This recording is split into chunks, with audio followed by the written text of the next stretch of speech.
اعوذ باللہ من الشیطان اللعین الرجیم الم یعلموا انہ من یحادد اللہ ورسولہ فان لہ نار جہنم خالدا فیہا ذالک الخزی العظیم صدق اللہ العلی العظیم۔ سلام علیکم ورحمۃ اللہ وبرکاتہ۔ سورہ مبارکہ توبہ کے آیت کی تلاوت کا شرف خدا کے فضل و کرم سے میں نے شرف حاصل کیا۔ خدا کا شکر ہے۔ اب اس آیت کا ترجمہ پہلے سنیے اور مختصر تفسیر۔ ارشاد ہوتا ہے کہ کیا ان کو معلوم نہیں کہ جو بھی اللہ اس کے رسول صلی اللہ علیہ وسلم کی مخالفت کرے گا تو لازمی طور پر اس کے لیے جہنم کی آگ ہوگی جس میں وہ ہمیشہ ہمیشہ رہے گا، اور یہ بہت ہی بڑی ذلت و رسوائی ہے۔ تفسیر طبیان میں اس آیت کی ذیل میں لکھا ہے کہ یاد رہے کہ اس آیت میں کفار و مشرکین کا ذکر نہیں ہو رہا ہے، بلکہ ان مسلمانوں کا ذکر ہو رہا ہے جو خدا اور رسول صلی اللہ علیہ وسلم کی مخالفت کرتے ہیں۔ گویا یہاں منافقین کو تنبیہ ہو گئی ہے۔ تفسیر فصل الخطاب میں علامہ علی نقی صاحب نے اس آیت کی ذیل میں لکھا ہے کہ محققین نے نتیجہ نکالا کہ صرف کفار و مشرکین ہی ہمیشہ ہمیشہ جہنم میں نہیں رہیں گے، بلکہ کچھ بدترین مسلمان بھی ایسے ہیں جو ہمیشہ ہمیشہ جہنم میں رہیں گے، اور وہ خدا و رسول صلی اللہ علیہ وسلم کی مخالفت کرنے والے ہوں گے۔ تفسیر کبیر میں لکھا ہے اس آیت کی ذیل میں کہ ان کو معلوم نہیں فرما کر بات کو شروع کرنے کا مطلب یہ ہوا کہ اتنے دنوں سے یہ منافق رسول صلی اللہ علیہ وسلم سے تعلیم حاصل کر رہے ہیں، مگر اتنی سی بات بھی یہ نہ سمجھے کہ جو شخص خدا اور رسول صلی اللہ علیہ وسلم کی مخالفت کرے گا اس کا حشر ہمیشہ جہنم میں پڑا رہنا ہوگا۔ عزیزان محترم،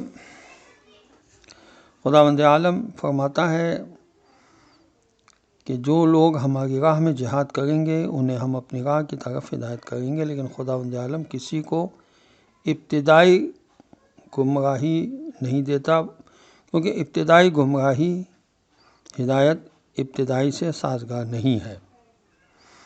سورہ مبارکہ توبہ کی آیت نمبر 115 میں ارشاد ہوتا ہے وَمَا كَانَ اللَّهُ لِيُضِلَّ قَوْمًا بَعْدَ إِذْ هَدَاهُمْ حَتَّى يَتَبَيَّنَ لَهُم مَّا يَتَّقُونَ۔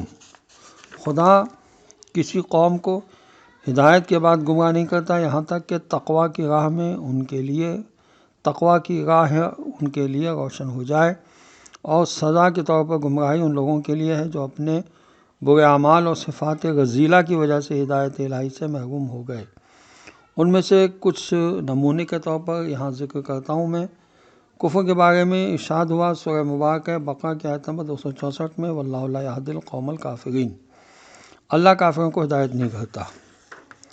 اسی طرح ظلم کرنے والوں کو اللہ ہدایت فراہم نہیں فرماتا۔ ارشاد الہی ہو رہا ہے سورہ بقرہ کی آیت نمبر 258 میں وَاللَّهُ لَا يَهْدِي الْقَوْمَ الظَّالِمِينَ، اور اللہ ظالموں کی ہدایت نہیں کرتا۔ فسق و فجور کرنے والوں کی ہدایت اللہ نہیں کرتا۔ سورہ بقرہ کی آیت نمبر 26 میں ارشاد ہوتا ہے يُضِلُّ بِهِ كَثِيرًا وَيَهْدِي بِهِ كَثِيرًا وَمَا يُضِلُّ بِهِ إِلَّا الْفَاسِقِينَ۔ اس سے بہت لوگ گمراہ ہوتے ہیں اور بہت سے لوگ ہدایت پاتے ہیں، جبکہ گمراہ تو صرف فاسقین ہوتے ہیں۔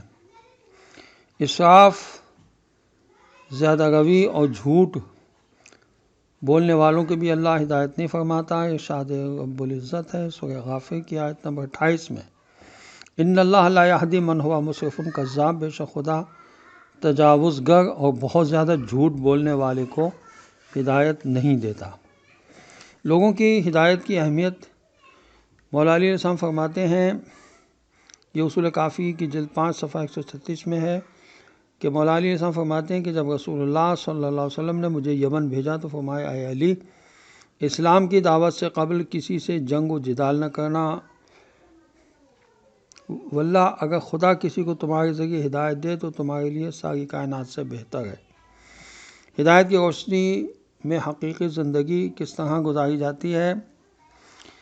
سبعہ کہتے ہیں کہ میں نے امام جعفر صادق علیہ السلام سے شاید اگر کوئی شخص کسی کو بغیر علت اور وجہ کے قتل کرے اس نے گویا تمام لوگوں کو قتل کیا، اور جو شخص کسی ایک کو زندگی دے گویا اس نے پوری لوگوں کو پوری پورے لوگوں کو زندگی عطا کی تفسیر پوچھی تو آپ علیہ السلام نے فرمایا اگر کوئی شخص کسی کو گمراہی کی راہ سے نکال کر ہدایت کی راہ پر لگا دے گویا اس نے اسے زندگی دے دی، اور جس نے کسی کو گمراہ کر دیا گویا اس نے اس کو قتل کر دیا۔